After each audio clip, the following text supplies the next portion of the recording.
Uberaba em Destaque está ao vivo hoje, recebendo o nosso primeiro convidado no podcast oficial. Muita felicidade de começar esse novo projeto na nossa cidade. E o Danilo gentilmente recebeu o nosso convite para participar desse momento histórico para a gente. A gente tem quase 3 anos de caminhada.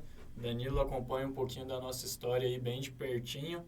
E a gente decidiu que ia começar falando do assunto do momento, que é eleições municipais. A gente está no meio do nosso segundo turno e o Danilo é um historiador da nossa cidade e um exímio conhecedor da nossa história local e também da política local e vai bater esse papo com a gente. Então, Danilo, seja bem-vindo à nossa casa, que você dê sorte para esse programa e que do primeiro a gente possa fazer uma grande história nessa cidade.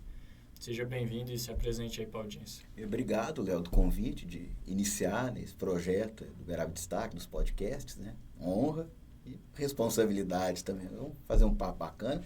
E bom dia também ao pessoal público que nos assiste aqui também. Então, Danilo, já para começar com uma pseudo-polêmica aí, nós estamos no segundo turno. Esse segundo turno é fake ou ele é de verdade? É de verdade. É de verdade. Teve essa confusão toda, essa questão, esse imbróglio jurídico, por parte da candidatura do Anderson Adalto, mas acredito que Brasília resolve. Juridicamente vão garantir a candidatura dele, os 21 mil votos que ele teve, pouco mais de 21 mil votos, vão ser validados. Segue o segundo turno aí. Na sua opinião, como especialista de política, eu também posso dizer que sou, o Anderson era cotado como um grande e forte candidato para as eleições, pelo menos é o que se parecia. E você acha que o que fez o Anderson ter essa votação, que foi pouco expressiva, algumas pessoas esperavam mais, que inclusive ele estivesse nesse segundo turno, talvez com a Elisa, foi a questão do vai ser candidato, não vai, pode ser ou não pode, ou teve outros elementos aí, você que observa a história da política de Uberaba há muito tempo? O Anderson é uma figura emblemática da política de Uberaba dos últimos praticamente 40 anos. Foi deputado estadual, presidente da Assembleia Legislativa, ministro, deputado federal, ministro do Transporte, deputado federal, prefeito 2 vezes. É um nome forte, é um nome que é um ícone, icônico da política de Uberaba. Mas eu acredito que nessa campanha foi essa questão,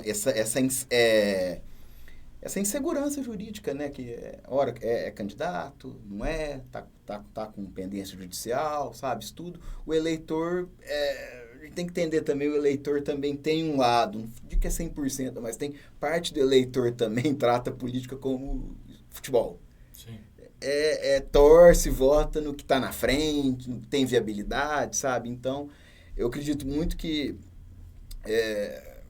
parte da não expressividade de votação do Anderson foi um pouco também dessa questão, desse imbróglio jurídico, passou a candidatura dele, vem passando, e também o eleitor, eu vou votar no A, no B, porque questões de chances. É um pouco também do eleitor brasileiro também, votar em quem está na frente, quem se destaca mais. Uma parte do eleitor. Meio que torcida de futebol, sim, que é sempre sim. que o seu candidato ganha, tem toda a questão da validade do voto. Às vezes até quer votar em você, mas tem toda aquela história de eu gosto daquele candidato, sim. Mas eu acho que ele não tem chance.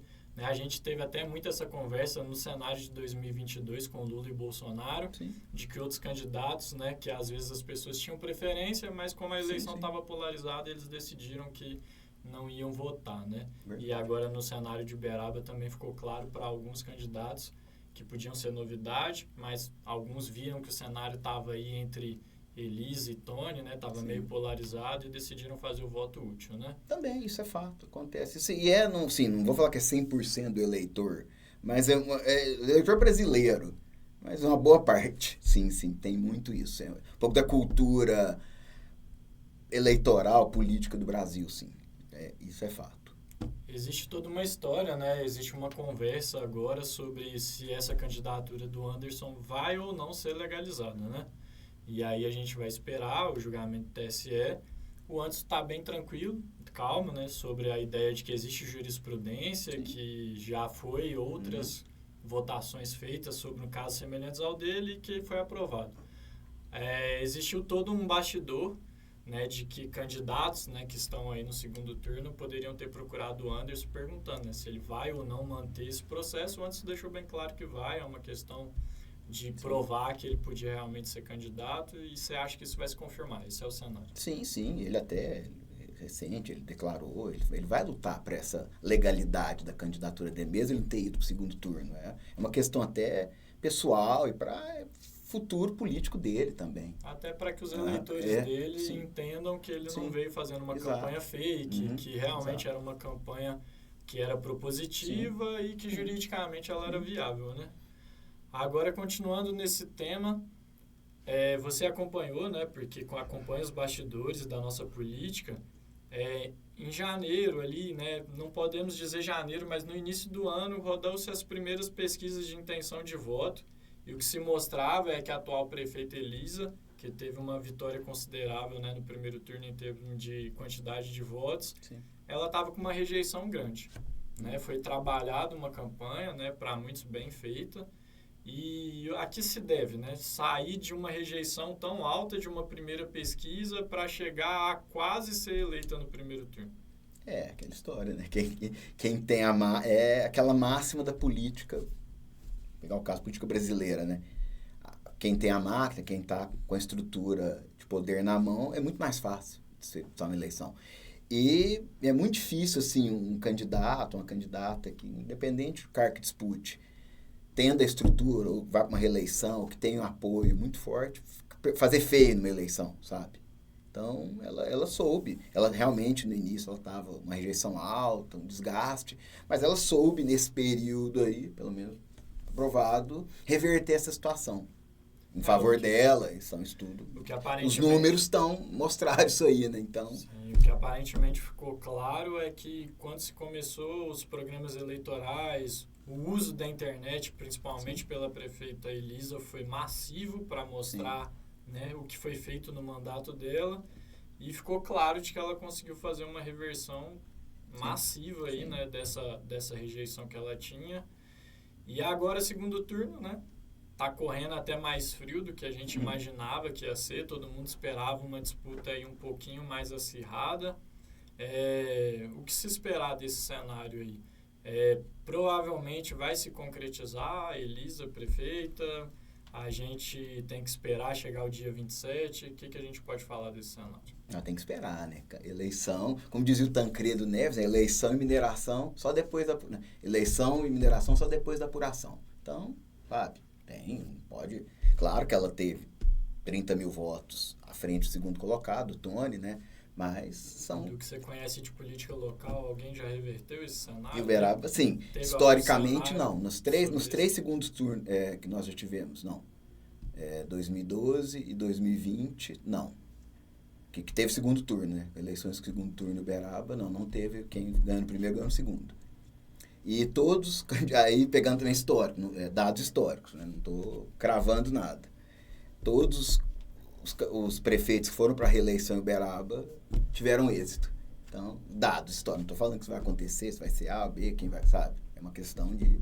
Estou fazendo leitura histórica. Sim, com certeza. Então, outra coisa, né? Quando a gente entra no período de campanha, a gente é surpreendido por uma chapa Tony Franco que há pouco tempo atrás poderia ser improvável, porque o Franco, há 2 anos atrás, ainda era deputado federal, se mostrava ser aí um grande candidato, né? Provavelmente para 2024. Fizeram uma aliança que entenderam ser o melhor para Uberaba. Mas infelizmente, né, para alguns, para seus eleitores no caso, não conseguiram alcançar o número de votos que acharam que poderiam ter. A que se deve, né, juntar 2 candidatos que para todo mundo são tão fortes e mesmo assim não ter conseguido? É a máquina mesmo? Sim, primeiro o Tony Franco, há um ano, né, em outubro do ano passado, houve aquela reunião, o Tony, o Franco, o Paulo Pial, tiraram foto, então a conversa já vinha desde aquela época.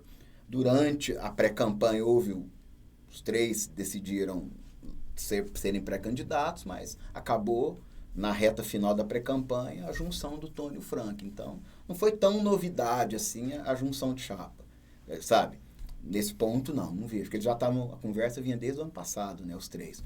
No caso, foi o Pial que aí decidiram ter uma candidatura própria no primeiro turno, né? Dentro daquele acordo dos 3, né? Então, mas claro que aí você enfrenta enfrentou o atual prefeito, foi para reeleição com 10 partidos, praticamente 9 chapas de vereadores. Isso ajuda muito uma campanha para você sair na frente, né? Sabe? E outras coisas também, de estrutura financeira, partidária, sabe? Então, isso tudo. E acaba assim, acaba sendo dar uma questão de desigualdade aí. Mas eleição é isso, né? Você tem que montar propostas, se organizar do jeito que for, sabe? Do jeito que tivesse, tem que ser uma campanha organizada, sabe? Tentar conquistar o eleitor, ser criativo. Eu falo muito que campanha hoje, a criatividade é uma empresa. É uma campanha, candidato vereador, prefeito, qualquer cargo que a pessoa for disputar. As campanhas são profissionais. Tem que ser profissional empresas. Tem que tratar uma candidatura, uma campanha como empresa. Sim. Sabe? Organizado, planejamento, estrutura, metas, sabe? Isso tudo. E, geralmente, quem faz isso se dá bem. E dentro do cenário uberabense, você que já acompanha aí há muito tempo, né, os bastidores da política, a gente pode dizer que a campanha da prefeita Elisa mostrou bem a questão de o quanto é importante se profissionalizar uma campanha, né? Porque se a gente for imaginar a pergunta que eu te fiz sobre o que faz uma rejeição tão grande virar quase uma vitória num primeiro turno, a gente consegue entender que parte disso é essa profissionalização, né? A prefeita foi buscar profissionais que são famosos no mercado, que têm muita experiência, trouxeram para Uberaba até um cenário nacional de campanhas políticas que a gente não via aqui e podemos dizer que foi impactante, né? Foi uma campanha que trouxe muitos resultados, pelo menos nas urnas, né? E com o aporte financeiro que a campanha teve e tem, que é questão de obvialidade, né? Sim. Seria óbvio. Tinha que ser profissional mesmo, com todo o aporte financeiro, estrutural. Você que conhece tanto o cenário de Uberaba, né? Agora falando aí de Câmara, né? Já puxando esse gancho, porque querendo ou não, outra vitória que a prefeita teve aí, né? Massiva, foi a questão dos candidatos dos partidos que estavam ali, né? Na coligação. Muitos se reelegeram, ou alguns se elegeram que eram da própria chapa dela. A gente teve uma taxa de renovação muito baixa na Câmara, né? Esse ano. Eu esperava uma renovação um pouco maior. A que se deve? Alguma explicação lógica para isso? Sim, e sempre que Uberaba, historicamente, também a renovação das câmaras sempre foi de 40%, 50%. Esse ano foi para 30%, né? Em torno de 30%. Então, e foi uma Câmara, essa legislatura muito, assim, ao mesmo tempo e muito criticada. A população, boa parte da população, bastante bem, sabe? Foi uma Câmara que foi muito criticada por, talvez, em alguns momentos, não se posicionar, né? Sim. No sentido de que a população cobrou muito alguns projetos, a Câmara, né, os vereadores têm o direito de tomar seu lado, né? E eram da base da prefeita e votaram com a prefeita muitos projetos, mas, querendo ou não, houve uma cobrança em cima dessa legislatura e muitos esperavam que a taxa de renovação poderia ser maior justamente por isso, né? O que não ocorreu. Inclusive com algumas surpresas, e aí sem menosprezar os candidatos, né, mas algumas surpresas de renovação aí de candidaturas, pra gente que vê de fora, né, que não é tão especialista aí em política, né, apesar de eu já ser do ramo, mas não tá acompanhando os bastidores, de algumas campanhas que foram exitosas. Você consegue citar alguma campanha de pessoa que ou entrou ou que de novo, foi reeleito? Novidade? Você fala de novidade ou... Uma novidade. Novidade eu falo. Pô, a Ellen foi uma campanha... O PL, sim, a própria chapa do PL, uma chapa que ninguém acreditava, um partido que estava... O PL Uberaba estava praticamente... Não existia, mas... O Luiz da Farmácia era uma figura que... Ninguém conhecia, ele não estava no cenário. Que Uberaba, eu brinco que o Uberaba tem muita gente que tem estudo de política aqui. Tem umas pessoas aqui que são sábias da política local. Mas você conversava aí, não via... O nome dele nem era citado, sabe? Nas rodas políticas aí de quem gosta de falar em chapa, essas coisas. Chapa, sabe? Formador de chapa, essas coisas. Ele era um nome nem citado, sabe? Então eu falo que o PL foi exitoso, o partido, fez uma chapa organizada, sabe? Uma chapa bem equilibrada e fez 2 vereadores. Então, sendo que há pouco tempo era um partido que estava quieto na cidade, inexistente. Sabe? Então é um grupo, que vem aí, é um grupo que vai, não, tranquilo. É um grupo que vai, sabe? Eu digo que é um grupo novo, se manter, é um grupo que vai, para médio e longo prazo aí, vai longe aí. Para quem enxergava o cenário, a Ellen podia não ser tanto uma novidade, apesar Sim. de que, né? Ela disputou uma eleição para deputado federal, mas não tinha mandato, existia a dúvida se teria a quantidade de votos necessários no partido, mas vindo o Luiz da Farmácia como uma grande novidade, eu quero que você fale um pouquinho para a gente, para as pessoas entenderem, porque tiveram regras novas aí, e essas regras foram fundamentais para eleger pessoas agora, né? Sim. Para a Câmara de Vereadores. Explica para as pessoas um pouquinho como é que foi essa questão, como é que mudou, o que manteve, o que foi fundamental para levar algumas pessoas aí por causa da média do 80-20. Tenta explicar um pouquinho para a nossa audiência. Isso foi um negócio assim, alguns montadores de chapas aí, de alguns partidos aí, foram habilidosos de entender essa nova regra. Começou em 2022, né? Eleição de 2022 para... É o primeiro cenário municipal que essa regra está sendo utilizada. Mas já na eleição de 2022 para deputados, federais, estaduais, já valia, já estava válida, né? Perdão. E o pessoal soube, sabe? Alguns tiveram isso na montagem de candidatos, na montagem da chapa mesmo. E também, isso favoreceu muito, principalmente vereador com mandato. Vereadora que estava no exercício do mandato. E o que é o 80-20? 80-20 que aqui é bem confuso, né? A eleição brasileira. A eleição brasileira. Só no Brasil tem isso, gente. Você vota no seu candidato, ele teve muito voto, mas ele não é eleito e você ainda fica tentando entender por quê. Né? Aqui no Brasil é o único país que usa esse sistema da proporcionalidade. É partidário. Então, a eleição proporcional, deputado federal, deputado estadual e vereadores, ela é proporcional. Você vota no partido. Aqui no Brasil tem isso. Então, é aquela regra, você soma os votos, né? Partido A teve tantos mil votos. Antes, ver o número de votos válidos, quantas pessoas votaram no dia. Aí divide pelo número de cadeiras, né?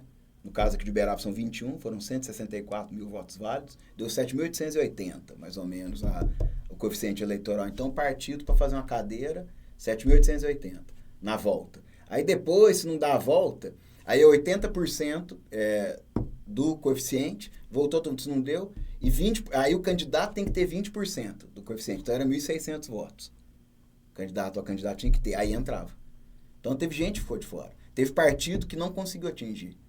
Então deixa eu entender. 7.880 votos faz a cadeira. Faz a cadeira, na primeira volta. Se alcançou esse coeficiente. Se não alcançou, tinha que ser 80%. E 20%. 7.800, só que o candidato tem que ter 20% dos 7.880. Entendi. É isso. Tá vendo, né, gente? Se a gente que é especialista não confunde. Fica em dúvida, que antes não podia, antes não tinha essa regra do 80-20. Tanto é que na eleição passada que o Uberaba, 2 vereadores se elegeram com menos de 1.000 votos. Sim. Então, que não vale, nessa regra eles não entrariam. Então, na verdade, é um mecanismo de controle para ver a viabilidade do candidato também. Né? Do candidato e do partido também. E do próprio partido também. O partido tem que ter uma substância. É a mesma coisa. É uma junção, né? O partido tem que ter muito voto e o candidato também. O candidato a candidato. Então, era o que estava constando lá. Porque lá, quando você entrava no candidato, estava lá eleito pela questão da cadeira que o partido tinha alcançado e estava por média. Média é isso aqui, 80-20, para que o eleitor fique consciente. Quando aparece lá, Inclusive, né, vocês devem ter acompanhado, muitos dos nossos vereadores que são destaque da cidade foram eleitos por essa média, né? Sim, por causa que é a segunda volta, né? Se eu não estou enganado, Rochelle, Túlio, grandes figuras da nossa política elegeram com essa regra. Sim, já.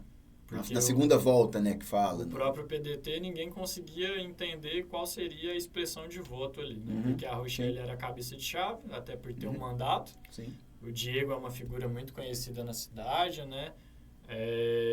E acabou que o Diego teve mais votação do que a Rochelle. E para alguns que não entendiam a regra, alguns acharam que ela ia ficar de fora por causa da votação do Diego. Mas aí, por causa dessa regra do 80-20, a Rochelle entrou. Quando 2 partidos, o PP Foi o segundo em número de votos. Fez um vereador só, porque ninguém atingiu, o segundo colocado não teve 1.600 votos no PP. Então o PP era para ter duas cadeiras. E o PL era para ter 3, era para ter uma terceira. Também o mesmo caso, sabe?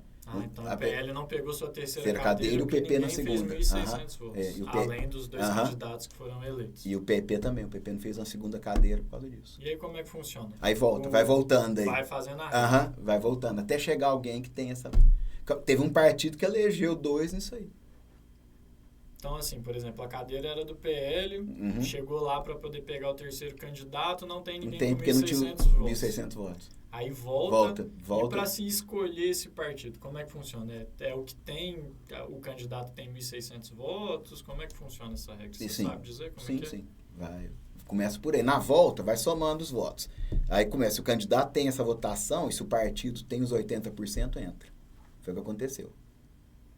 Aí se não tem, vai chegando até chegar no que aconteceu. Existiu uma grande polêmica, você acompanhou mais do que eu, porque você acompanha o cenário aqui mais do que eu, se o PSDB conseguiria eleger os seus 3 cabeças de chave ali, que é Mariscal, Túlio e Jamal, né? Tinha toda essa conversa. Lógico que tinha outros candidatos ali que eram muito fortes também, mas dos dois por ser, né, mandatários, por ter mandato, e o Mariscal porque é uma figura, né, expressiva da cidade, já foi candidato a prefeito, já teve mandato de vereador, e todo mundo já esperava uma votação mais expressiva.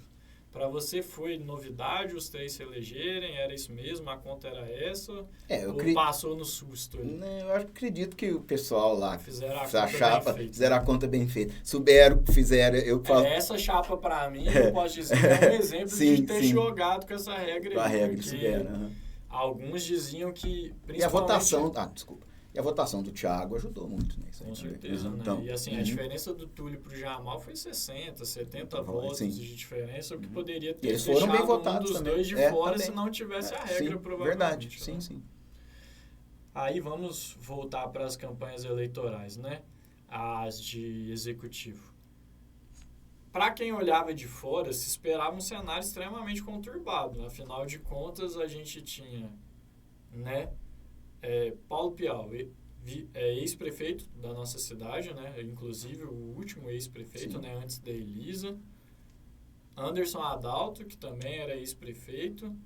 Então, a gente tinha aí 2 ex-prefeitos no cenário.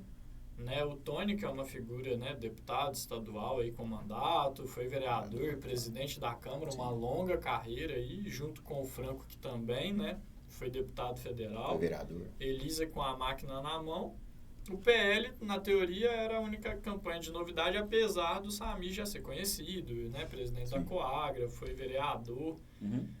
Todo mundo esperava que esse cenário, né, seria um pouco mais conturbado no primeiro turno, né? E o que a gente vê na votação é que realmente aconteceu uma polarização. É meio que a torcida do time A contra o time B. Ou eu sou Elisa ou eu sou o Tony. A gente sabe, né, nós que fazemos campanha, que essa é uma técnica, né? Aqueles que acompanharam um pouquinho a eleição de São Paulo viram o Marçal tentando fazer isso. Colocar o nós contra eles, que era tipo eu e o Boulos. Ou sou eu, sou o Boulos. E aí ele descartava o Nunes e descartava as outras figuras para polarizar. Em Uberaba, de certa forma, você conseguiu ver isso sendo feito, esse mecanismo nas campanhas. Elisa e Tony meio que fizeram um confronto direto no primeiro turno e isso excluiu as outras figuras? Ou... Em parte, sim. Podemos dizer que sim. A gente sabe que ela escolheu, desde o início, escolheu um candidato, que era o Tony. Mas não digo que foi só isso. Aí vai muito assim, foi de organização de campanhas, foi de cenário, de momento, sabe? De setores que decidiram, setores de apoio de eleitores, não, eu quero votar no candidato aqui, porque eu tenho questão de pautas, sabe, isso tudo. Então, claro que essa parte, sim, de uma polarização entre Elisa e o Tony Carlos, podemos desmerecer, mas não foi só isso. Aí você tem outros fatores também, sabe, como eu disse, de pautas, sabe, não vou votar no candidato aqui porque eu defendo as minhas pautas, sabe? Teve isso também. Mas teve que a gente falou mais cedo de questão de, não, eu vou votar na A e B porque eles têm mais chances, sabe? Então, isso tudo entra vários cenários aí. Mas claro que prepondera, de certa forma, uma polarização, vou usar fria, uma pequena polarização. Dentro dos cenários do que você vinha conversando, né, a prefeita conseguiu montar aí um guarda-chuva muito grande de partidos, né, tanto que elegeu a maioria da Câmara, se for eleita, né, vai ter aí uma base forte na Câmara, se lógico continuar com o cenário de apoio, né, isso aí é uma construção que tem que ser feita depois. Sim, também. Mas no cenário da montagem de chapa da prefeita, né, o que se esperava, né, o que todo mundo aguardava é quem seria esse vice dela, né?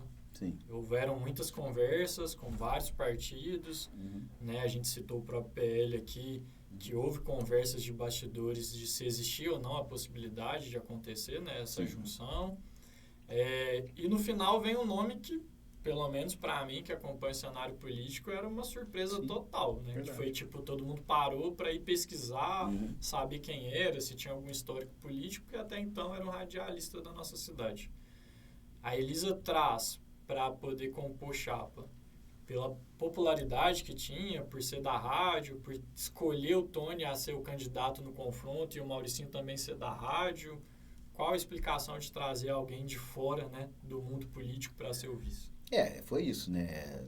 Ele não era o nome, como é que fala, favorito, assim, sabe? Nas rodas de conversa de quem acompanha o cenário político, quem acompanha o dia a dia da política de Uberaba, ele era um nome, nunca foi citado, até sair o nome dele, né? Teve essa questão de partido, conversar partido A, partido B, outros nomes apareceram à baila também. Então, mas foi na questão aí, a gente sabe que era para ser outros nomes, mas não deu certo, alguns acertos não foram... As articulações políticas, normal. Aí, mas ela tinha essa reserva de mercado, né? Ele seria candidato a vereador, né? No Mobiliza, ele estava na chapa de vereadores do Mobiliza, né? Que eu saiba. Então a gente pode brincar que esse vice caiu no colo dele. Pode ser, é possível. E até porque ela pegou um apelo mais, como é que fala? O segmento do Tony. Segmento da rádio, mais popular, sabe? Um ele alcança, um carismático, muita gente boa até. O famoso cara do povo. Então ela precisava dessa entrada, garantir essa entrada nesse setor. E também, ao mesmo tempo, sabendo que um adversário que ela tem, né? É nesse segmento, né? Então, por isso foi. Você acha que isso foi um fator de dividir, talvez, votos ali, pelo menos do pessoal da rádio, carismático, que gosta de sei lá, se divide voto, mas ela conseguiu entrar, porque o Tony, né, o que a gente acompanha no cenário aí há muito tempo, é que o Tony tem um eleitorado fiel em Uberaba. Sem dúvida. O Tony, para quem acompanha campanhas, consegue perceber que ele sempre está acima dos 40 mil votos aí. E o que parece é que existe uma fidelidade ali de voto do Tony, né? Nessa eleição se esperava um pouquinho mais no termo de crescimento, né, de exponencial do Tony, porque o Franco também veio, né, para essa campanha. O Franco também tem o seu eleitorado, né? Inclusive, provavelmente deve ser candidato daqui a 2 anos aí a algum cargo, né? Não vamos dizer que vai ser ou não, ele que vai escolher.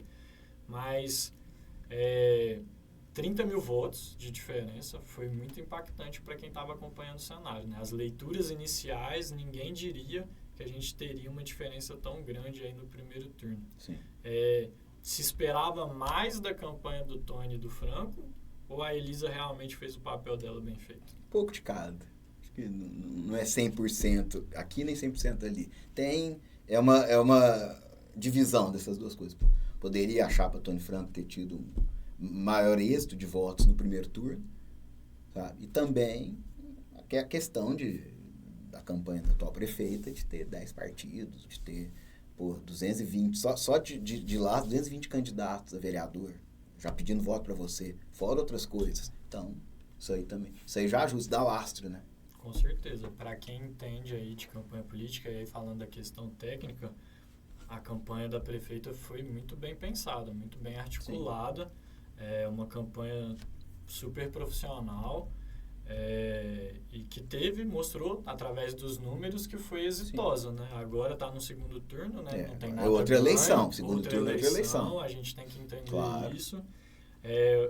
O Tony e o Franco, né? Pelo que a gente está vendo agora nas mídias, estão tentando fazer um trabalho, né? De certa forma, de desmentir, no segundo deles, algumas coisas que têm sido contadas pelo atual governo e desconstruir a imagem da Elisa, porque alguns enxergam que não é só necessário cooptar os votos, por exemplo, do Anderson, né, que agora estão aí, e do Paulo e também do Samir, mas seria necessário, além disso, fazer com que eleitores deixassem de votar na Elise agora no segundo turno.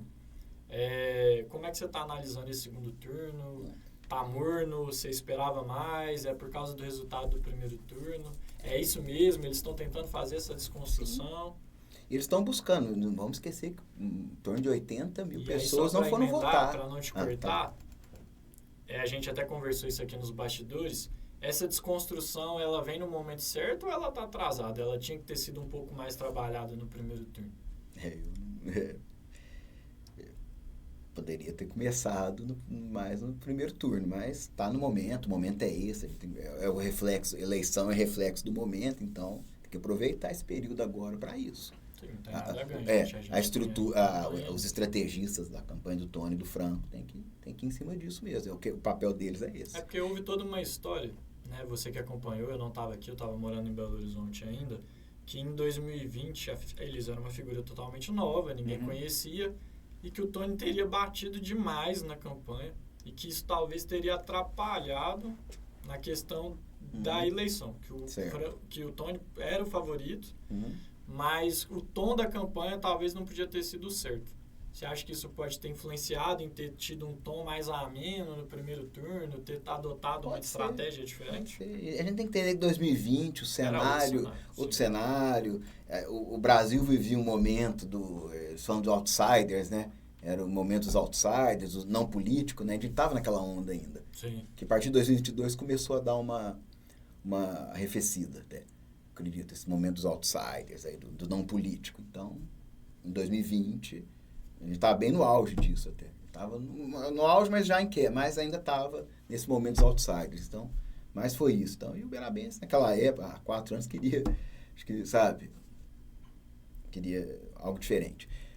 Mas hoje é outro cenário, hoje já é um outro momento da política aqui da cidade, ou a cidade vive outro momento, entendeu? E eles vão ter que fazer isso mesmo, sabe? Tem que ir em cima disso.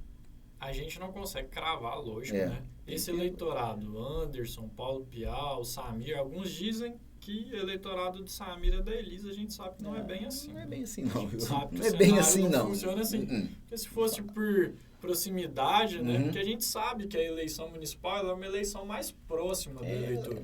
O eleitor vota mais pelo aquilo que está, né, na realidade dele. Sim, do próximo. Então, quer resolver seu umbigo, a necessidade da escola, da creche, da criança. Então, ele vai pela identificação normalmente com o candidato. A parte ideológica, ela fica um pouquinho mais de lado. Então, não dá para falar, o Tony e o Anderson um pouquinho mais próximos ideologicamente, então o eleitorado vai para ali. Não é assim que funciona nas eleições municipais. Então, é voto que tem que ser conquistado. Claro. E lembrando, tem 80 mil pessoas não votaram. Sim. É um contingente interessante. Tem que buscar esse eleitor também. E aí, o que eu falo para as campanhas. O que você explica isso é decepção com a política. Pode ser, é possível, é bem possível. É bem possível. Sabe? Não quero lá nem. Mas você tem um segundo turno para buscar isso aí também. O que é um segundo turno? É uma nova oportunidade, uma nova eleição. Sim. Então, aí vai das campanhas, estratégias, motivar, criatividade para buscar esse eleitor que não votou, principalmente, também convencer, se votou no A ou B, é que ele vai virar o voto, né? Eles falam, né? Então, e conquistar os eleitores que votaram em outros candidatos. E tem que lembrar, né? Algumas pessoas talvez não saibam, e é até bom a gente gerar essa informação, e aí você entende mais do que eu. Quem não votou no primeiro turno, pode votar no segundo turno. Pode votar de boa. Então, gente, vocês que talvez por algum motivo não estiveram presentes no primeiro turno, muitos escolheram não ir nas urnas, e, né, aí tudo bem, mas quem por algum motivo não foi para as urnas e acha que não pode votar no segundo turno, você pode votar sim. Normal. Né? E é importante, é um momento importante da nossa democracia, escolher quem vai governar a sua cidade daqui a 4 anos. Mas foi bom você ter trazido esse dado, porque é expressivo, né? 80 mil pessoas para o tamanho do eleitorado que a gente tem em Uberaba é um sinal, né, que a gente tem que entender o porquê que essas pessoas não estão indo para as urnas, né? E isso não é um fenômeno só de Uberaba, tá, gente? Isso é um nacional. fenômeno natural, Brasil, o mundo. Sim. Existe toda uma ideia de rejeição da política, até infelizmente por causa do comportamento de muitos mandatários Sim. e a decepção do eleitorado com a política. Mas vamos falar sobre uma questão importante que, né, não tem como falar. A gente passou por uma crise hídrica e está passando por uma crise hídrica muito grande. E existe toda uma discussão, né? Primeiro houve toda uma polêmica do porquê buscar dinheiro emprestado para poder fazer uma obra, tem a obra da prainha, vai captar água da onde? Estudos técnicos da Codal entenderam que a melhor opção era o Rio Grande, fizeram um projeto, captaram o dinheiro, já foi aprovado, né? Já está em caixa. Pelo que você não é especialista, lógico, na área, mas pelo que se conversa de bastidores, a prefeita tem dito que isso resolve o problema da água para os próximos 30 anos, mas foi anunciado que é uma obra para pelo menos 8, pelo menos na gestão do Zé Valdir, né, na época da Codal, falou que era uma obra para 8 anos. Nesse tempo, né, enquanto essa obra não sai, como que o Uberaba se vira com água? Porque a gente sabe, você sabe, o Uberaba tem um problema crítico de água há muito tempo e o Uberaba está crescendo a cada dia mais.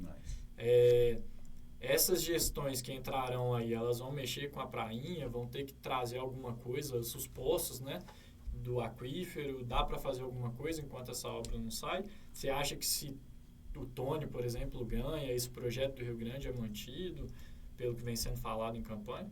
Acredito que sim, mas primeiro, o governante, o administrador vai ter que ter criatividade, vai ter que se virar nos 30 aí para resolver essa questão a curto prazo. Você enxerga que essa é uma das principais pautas para quem vai entrar aí agora, né? Curto prazo, que seja prainha, que seja poço artesiano do aquífero Guarani, que seja outra Rio Araguari, que buscar do Rio Araguari, né? Então vai precisar. Acredito que sim. A questão do Rio Grande, a médio e longo prazo, sim. Faça. Isso aí que vai.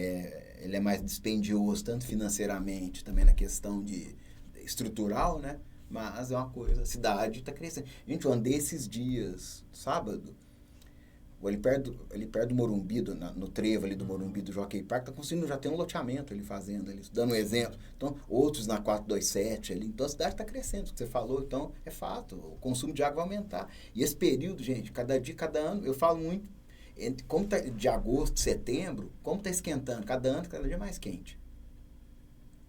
Sabe? O ano que vem vai ser isso, sabe? De muito calor, o consumo de água vai aumentar.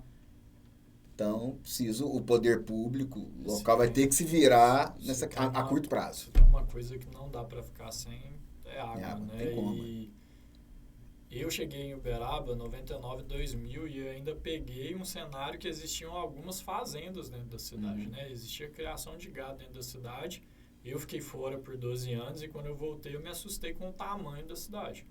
A cidade, para as partes periféricas, né, para as partes afastadas da cidade, cresceu muito. Sim. Né, se desenvolveu bastante. Aqueles lugares dentro da cidade, né, também se desenvolveram. E a gente consegue perceber que essa questão da água não se houve um cuidado, né, não se houve um zelo para entender. Vai expandir, vai ter mais demanda, a cidade está crescendo e a população está aumentando e vai precisar.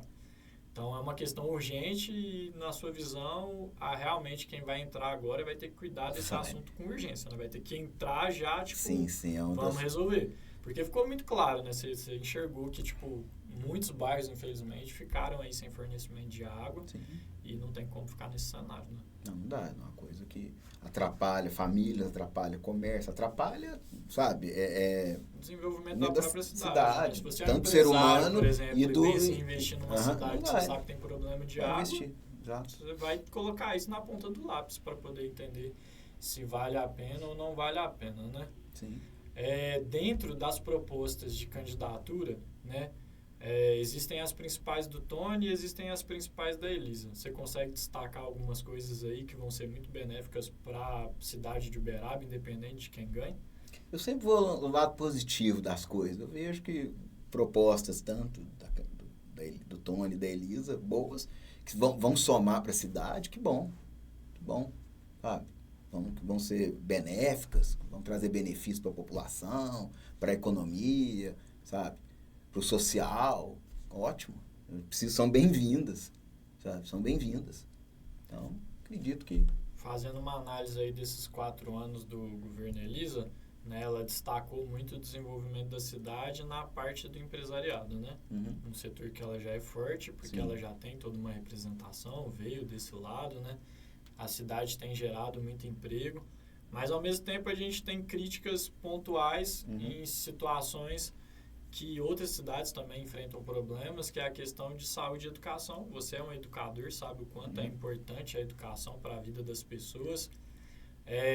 Existe aí todo um quadro também que você está acompanhando melhor do que eu, de evasão escolar pós-pandemia, e a gente precisa focar nessas coisas, né? Educação e saúde sempre serão temas que, independente de quem governe, vai continuar dando prioridade para isso, né? A Elisa foi muito criticada, principalmente na parte da saúde, né?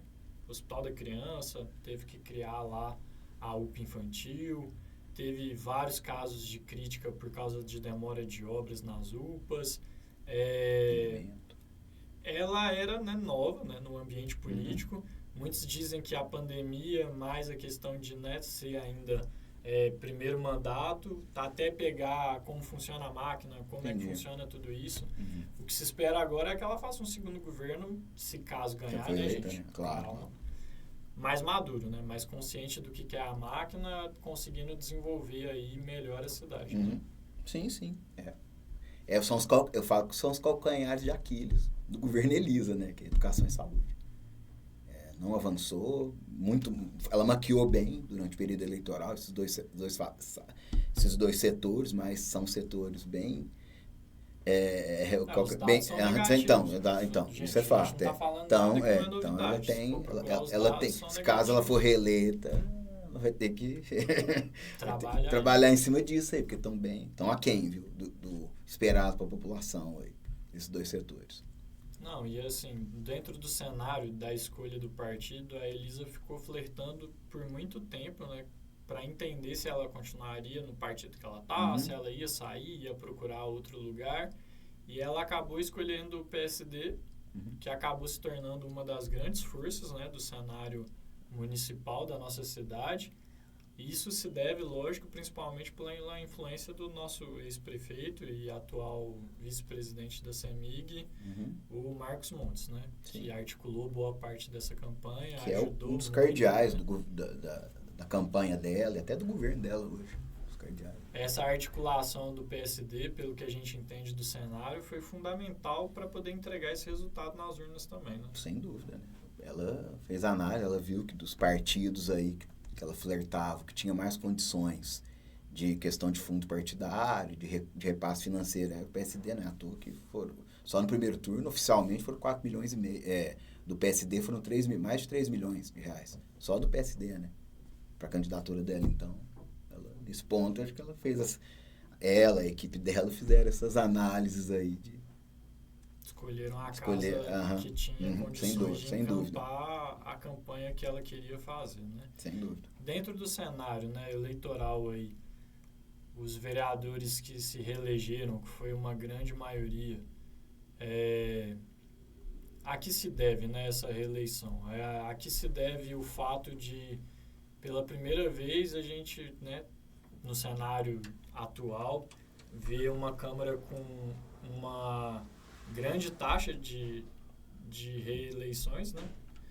E de pouca novidade na Câmara. Tem algum fator que foi primordial para isso? Nós falamos mais cedo até. Foi uma questão de...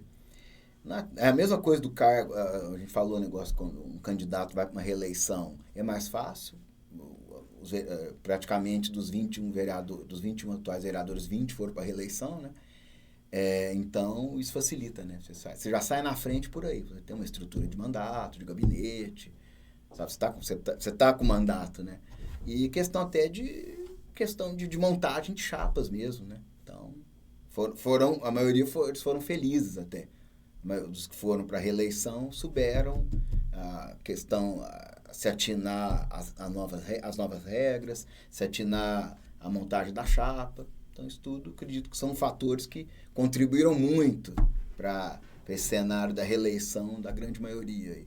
Teve alguma surpresa, por exemplo, de partido que não conseguiu eleger candidato, que se esperava que se elegesse pelo menos um, dentro do cenário que vocês vinham acompanhando, alguém que se esperava estar na Câmara e não vai estar, né? Tipo, alguns vereadores que eram mais atuantes, como, sei lá, o professor Wander, por exemplo, se esperava que era um nome que se reelegeria. Ele foi bem votado. O Wander foi o caso do partido. Ele teve mais de 2.200 votos. Aí foi o partido. Não atingiu a média, né? Não atingiu o coeficiente, ficou de fora. Existem alguns nomes aí que é muito claro que não se elegeram porque não estavam na legenda certa, né? O partido não conseguiu, certa quando eu falo, gente, é que não conseguiu atingir o número. Nesse momento, então, ele é um caso, ele é um exemplo. Existiram algumas figuras que se fosse pelo número de votos, eles estariam ali, né? Pastor Regiane, o Wander, Luizinho Canecão, se estivesse a Regiane não tinha mandato, ela tem. Sim. Estou falando de... foi para a reeleição, só dos mandatários, professor Wander, Luizinho Canecão, a gente esperava também que provavelmente estaria na também Câmara, caiu na questão partidária aí, a chapa não... montou um partido ali que meio que ele seria o cabeça de chapa e as outras... Já que o Mauricinho não fez falta na chapa, vou provocar, que é o vice, ele estava, em princípio, ele era candidato a vereador, pré-candidato a vereador, no Mobiliza, né? Não sei, aí fica cada um pensar aí. É uma pergunta interessante. O que mais que a gente pode falar de cenário eleitoral que a gente não falou, que é importante frisar, principalmente do que já passou e do que a gente pode esperar agora para esse segundo turno? É isso, nós falamos. O eleitor tem que votar, é uma eleição importante, participa, porque se você não escolhe, alguém vai escolher por você, não adianta reclamar. Tá ruim mesmo, você não foi votar, sabe? Então eu falo muito isso, falo em aula também isso, nas minhas aulas. Tem que votar, tem que participar, gente, não adianta reclamar. Claro que o questionamento tem que ser constante, mas o voto é uma forma de questionar. E votar é parte desse questionamento. Então, se você não votar, outro vota por você, outra pessoa vai votar. E é isso, a gente torcer, né, para quem for eleito, né, ou eleita, faça uma boa administração, que olhe pela cidade, que olhe pela população, que olhe pelo desenvolvimento, pelo progresso da cidade. Uberaba é uma cidade referência no estado de Minas Gerais.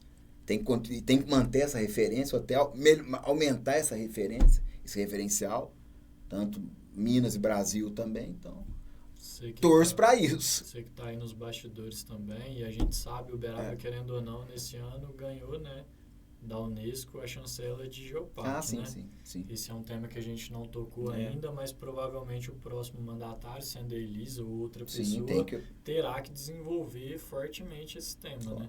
Você, como historiador, enxerga que a cidade vai caminhar um pouquinho para esse lado, a gente precisa desenvolver as temáticas do Geoparque, até para desenvolver turismo e outras coisas que são importantes para a cidade? Demais. Não ser só marketing. Eu falo que o Geoparque não pode ser só marketing. Eu vejo que o Geoparque está sendo mais marketing. Depois, você pode perder, o Uberaba perde a chancela. Tem um período, aí a Unesco faz uma reavaliação, se não tiver dentro dos parâmetros, perde a chancela. Então, tem que deixar um pouco o marketing de lado, a maquiagem e ir para a prática. Tem um potencial muito grande, à toa que a Unesco chancelou, porque tem potencial, então, mas tem que continuar esse potencial, não é só ficar fazendo festa, não. Vocês estão acompanhando a conversa aí, depois fiquem ligados, porque a própria Paula, que é a presidente da associação do Geoparque, vai estar aqui com a gente conversando, a gente vai falar muito desse tema, mas eu quis tocar no tema com o Danilo, porque ele é um historiador, ele sabe da importância de uma chancela de um Geoparque para o desenvolvimento de uma cidade. Claro. Uberaba é uma cidade que, se a gente for olhar no cenário, em comparação com as nossas vizinhas, ela ficou um pouquinho para trás. E a gente precisa começar a correr contra o tempo para poder entregar qualidade de vida para o nosso povo, e provavelmente o Geoparque vai ser um dos grandes eixos para poder tornar isso possível. Pilares. Turismo é a indústria limpa, é a indústria constante, sabe? É um setor da economia que tem que ser super potencializado.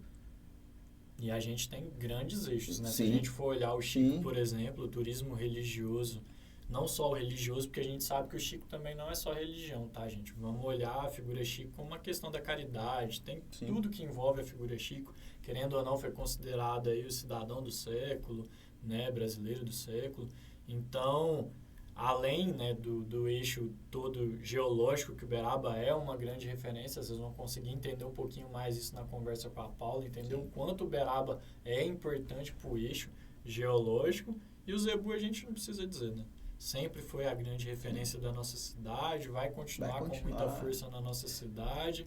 Eu vou só para um parênteses, eu vejo muita gente questionar, não, gente, a questão da pecuária aqui é uma outra coisa também fantástica, sempre a questão da economia da cidade. Imagina se não tivesse. E as pessoas... Eu vejo gente criticar, toda aquela crítica de, a gente só fala em boi, só fala em mas zebu, precisa, isso contribui com a economia da cidade demais. O que mantém a parte da economia da cidade, querendo ou não, é isso, e fora que a gente tem que reconhecer e dar parabéns, porque nós somos, no cenário mundial, aí, uma das grandes referências. Sabe, quando se fala em gado, a Uberaba é colocado no mapa. Não é só o gado, a questão do melhoramento genético também. A Uberaba é referência nacional. Então, assim, meu irmão, por exemplo, é formado na área de eventos, né, e está formando na parte de marketing, é apaixonado por turismo, eu sei que você acompanha de perto essa área também. Eu sou também outro cara que ama eventos, amo turismo e acho que o Uberaba ainda tem que caminhar muito nessa área. Isso que eu falo, e eu não consigo enxergar outro caminho a não ser o Geoparque. Sim. O Geoparque, para mim, tem que ser, né, na minha humilde opinião, tá, gente? É minha opinião. Tem que ser a grande missão da nossa cidade, desenvolver os eixos que tem que desenvolver para que a gente se torne realmente a cidade que a gente espera ser. Né? Os estruturais, que é o que a gente falou, água... saúde, educação, isso qualquer prefeito que entrar tem que fazer, e tem que fazer bem feito, é uma obrigação. Agora, o Geoparque é quem vai trazer um status diferente para o Uberaba, é assim que você enxerga também? Sim, status e também de recursos mesmo, até para investimento na área de educação, de saneamento, de água, de saúde, então precisa. Porque ele traz divisa. O Geoparque vai trazer investimentos para a cidade, vai girar a economia. Então tem que aproveitar. E eu não sei se você enxerga assim, e aí eu estou falando, gente, com todo o cuidado do mundo, nós não somos uma cidade preparada ainda para receber esse turismo, entendeu? Se a gente tivesse um grande marketing em cima de vamos para Uberaba, sabe? Existe muita coisa que tem que ser desenvolvida aqui. Os caminhos turísticos, a parte de hotelaria... E aí, quando a gente vai citando essas coisas, vocês conseguem ver o quanto a cidade pode desenvolver em cima desse eixo, né? É isso. O turista vai trazer dinheiro de fora para gastar na cidade, a economia vai crescer, vai desenvolver o comércio, vai desenvolver várias coisas. E aí, querendo pegar o eixo do comércio, porque você é historiador, eu não vou deixar de falar com você sobre isso. O que está acontecendo com o nosso centro da cidade? Né? Que aí vem morrendo aos poucos, infelizmente. E eu fiquei assustado, né, 2 anos atrás, ter voltado e encontrado o centro de Uberaba desse jeito. Todo mundo sabe a grande referência que sempre foi, o coração da cidade. É só a regionalização, é o BRT, tem mais coisa. A gente precisa fazer o quê? Alguns propõem que precisa virar moradia, alguns dizem que tem que voltar a reaquecer e virar um grande comércio de novo. Você, como historiador, né, e especialista em história local, sabe mais do que eu. O que está acontecendo com o nosso centro? Vamos lá. Do centro eu gosto, eu fui morador do centro da cidade há muitos anos, então eu gosto do centro demais. E é um tema também que não pode ficar de fora de qualquer mandato de futuro mandatário, né? Mas eu vejo muita gente criticar, não, o BRT não tem culpa nenhuma. O negócio do centro da cidade, o desaquecimento, primeira coisa, mudou, a cidade cresceu, vamos lá. Sim. Então, você tem hoje outros pontos, como a cidade, o crescimento populacional espalhou. Hoje centros regionais. Centros regionais, a Rabi de Mauá, João 23, Prudente de Moraes, Desterro, Nossa Senhora de Desterro, Elias Cruvinel, Fabrício, querendo ou não um pouco, sabe? Então, a cidade cresceu, sabe? Então, as pessoas não vêm tanto no centro como vinham anteriormente, no centro da cidade. Até a questão da tecnologia, da compra online também, sabe? Isso ajudou muito. O comércio online também é um fator. Hoje, serviços públicos. Você faz tudo hoje pela internet, então você não tem mais grandes estruturas públicas, né? De prefeitura, de correio, de agências bancárias. E também, por causa de muita tecnologia, e até alguns desses prédios estão em outros bairros da cidade também. Sabe? Então, eu defendo o quê? O centro tem moradia. Você quer levantar o centro da cidade? Moradia. As pessoas têm que morar no centro. Até porque porque as pessoas que estão ali naturalmente vão consumir ali. Exato, porque os bares cresceram, porque consome. Porque o comércio da Desterro aumentou, o comércio da Ramiro de Maord aumentou, o comércio da Prudente aumentou, da João 23, por exemplo. Porque as pessoas moram ali. Então, as pessoas têm que morar. Moradia no centro, as pessoas têm que morar no centro da cidade. É o que vai desenvolver. E essa provavelmente vai ser a solução para outra coisa, que é uma série de imóveis no centro que estão aí, parados, né? Também. Precisa rever. Tem o Arthur Machado ali, que já tem um projeto de revitalização que já foi aprovado e que vai caminhar, provavelmente, né? Mas não é só revitalizar, não adianta deixar bonito, mas tem que... lógico, tem que ocupar, né? Tem que ocupar. E não só... Tô falando pra ficar feio, não, pelo amor de Deus. Não, mas tem que casar as duas coisas. Não adianta embelezar e continuar ali sem função social. Exatamente. Tem função social. Exato. A sociedade tem que estar presente. Tem a questão dos nossos casarões, você acompanha bem também. Eu acho que isso também vai ser pauta de quem tiver que entrar aí agora. Você ou tem uma quem flexibilização, tiver que viu? Acho que precisa, viu? Sabe? Nem tanto céu, nem tanto a terra. Essa questão. Pessoal, o que você está falando? De casa, assim, alguns imóveis, sim, até para esse crescimento populacional do centro, essa questão do inventário cultural de bens imóveis vai ter que ter equalizar mais. Eu sou da área, já trabalhei nesse setor nós trabalhamos juntos até. Então, mas precisa ter um equilíbrio. Senão vai amarrar demais também. Nós tivemos... Vamos derrubar tudo, não é isso, não? Lógico. Mas precisa haver um equilíbrio. A nossa história, o Danilo é historiador, ele nunca ia falar isso, mas a gente está falando sobre alguns imóveis que foram inventariados há muito tempo atrás, já existiu essa discussão, eles já estão sendo revistos e realmente só vai manter aquilo que tem relevância, seja arquitetônica ou seja histórica. O que não tem vai ser liberado, provavelmente, isso é o que o Confal está focando para fazer agora, e tá certo, tem alguns inventários aí que engessaram e realmente não tem sentido. O que tem sentido, o que é patrimônio, que tem que ser preservado, que é histórico ou que é arquitetônico, a gente vai manter, até porque existem várias experiências aí fora, né? A gente está passando pela reforma ali do Palácio do Bispo, é uma boa ideia. Você estava comigo na nossa época no Confal do Zé Maria Barra, ali é uma obra incrível que mostra que dá para colocar o antigo e o novo, e dá para ter função, dá para servir a nossa sociedade. Então a discussão do patrimônio é essa. Acima de tudo, a gente precisa fazer o nosso centro voltar a ter utilidade. Utilidade, quando eu falo, lógico, entendam, ele precisa voltar a ser reaquecido, né? Para que as pessoas possam estar presentes, o comércio possa estar presente, até porque imagina a gente receber pessoas de fora, né, como Geoparque, e tá com o nosso centro. Até por isso, passa por isso, né? E até uma questão, eu falo até de equipamentos públicos. O centro está pronto, a gente tem escolas na região central, precisa até, sabe, ter alunos, porque como a cidade cresceu, então as escolas estão perdendo. Então tem equipamento de saúde aqui na região central, então, sabe, já está pronto. Então é criar um mecanismo no sentido de isenções, facilidades para as pessoas virem morar no centro. Isso aí, quem for governar aí tem que olhar com carinho esse setor. É isso, Danilo. A gente agradece a sua presença. A gente sabe que vai ter uns outros momentos para a gente ter mais papos, né, para poder conversar. Para você que nos acompanhou, a gente agradece muito. Foi o primeiro podcast, então... Se alguma coisa falhou, a gente pede desculpa, mas a gente vai estar junto aí nessa caminhada, né? Vai ter muita coisa boa acontecendo. O Danilo sabe que é um parceiro nosso, eu sempre vou lá, né? Peço para ele me socorrer quando tem algumas coisas da história e da cidade. Esse é um cara que entende muito da nossa história, por isso te convidei. Obrigado por ter vindo. Sei que você vai estar nos bastidores do segundo turno aí acompanhando, e depois vou te convidar para a gente poder fechar essa conversa. Tá bom. Aí quando tiver o resultado, para a gente vir falar sobre o cenário realmente do que se esperar de quem vai estar eleito.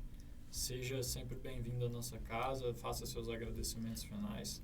Primeiro agradecer, Léo, o convite, né? Legal participar desse bate-papo aqui. Estou à disposição para os próximos.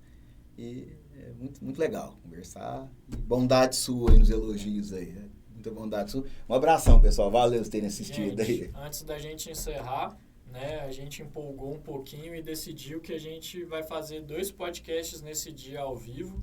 A Alcione Wagner, a nossa climatologista, né, vai estar conosco 16 horas, mais ou menos, a gente vai entrar ao vivo, então quem quiser acompanhar, a gente vai falar sobre a questão de mudanças climáticas, um tema de extrema relevância. Sejam bem-vindos a essa conversa, acompanhem aí às 16 horas. Obrigado pela audiência, gente. Sejam sempre bem-vindos. Abraço para todos.